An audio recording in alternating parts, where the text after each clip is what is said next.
السلام علیکم عزیز طلبہ، امید کرتی ہوں آپ لوگ خیریت سے ہوں گے۔ آج ہم سرگرمی نمبر 20 کرنے جا رہے ہیں۔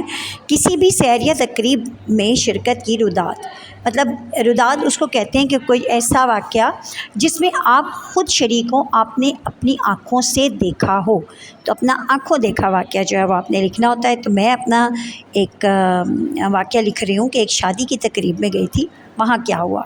آپ اپنا بھی کوئی لکھ سکتے ہیں، ٹھیک ہے، کسی پکنک پر، کسی اور جگہ پر آپ گئے ہوں، آپ کوئی بھی واقعہ لکھ سکتے ہیں، ٹھیک ہے۔ ہمارے محلے میں شادی تھی، ہمارا دعوت نامہ لڑکی والوں کی طرف سے تھا۔ پورا محلہ اور گھر برقی کمکموں سے جگمگا رہا تھا۔ ابھی بارات آنے میں وقت تھا، ہم تیار ہو کر دلہن کے تحائف لیے ان کے گھر پہنچے۔ گھر والوں نے ہمارا پرجوش استقبال کیا۔ گھر کی رونق کو دیکھ کر میں بہت لطف اندوز ہو رہی تھی۔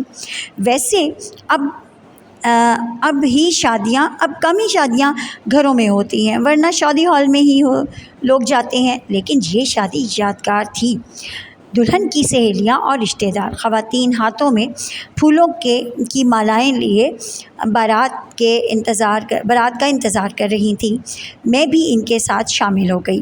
اتنے میں ڈھول کی تھاپ پر دولہے کے دوست رقص کرتے ہوئے پنڈال میں داخل ہوئے۔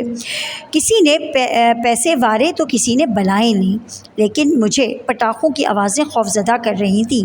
اتنے میں ایک چنگاری اڑی اور سوکھے پیڑ پر جا گری اور درخت نے آگ پکڑ لی، لیکن جلد ہی آگ پر قابو پا لیا گیا اور کسی نقصان کے بغیر بارات خوش اسلوبی کے ساتھ داخل ہو گئی اور رسمیں ہوئیں اور پھر ہم سب نے کھانا کھایا اور جو بہت لذیذ تھا۔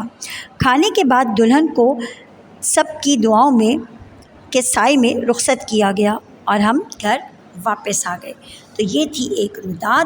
اور اب ہم آپ کریں گے سرگرمی نمبر 21، جو آپ کی آخری سرگرمی ہے۔ اس میں آپ نے ایک مضمون لکھنا ہے، کھیلوں کی اہمیت۔ تو آئیے شروع کرتے ہیں۔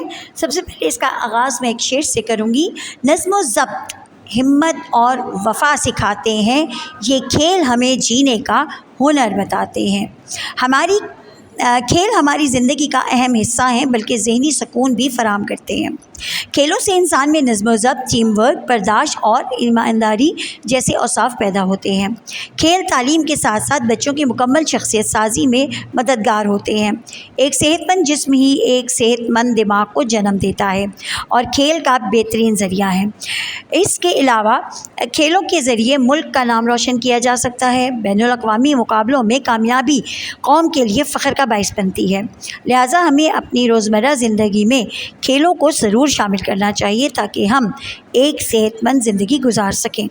جو دوڑ میں پیچھے نہ ہٹے وہی کھلاڑی ہے، گر کر جو اٹھے اور چلے وہی سرکاری ہے۔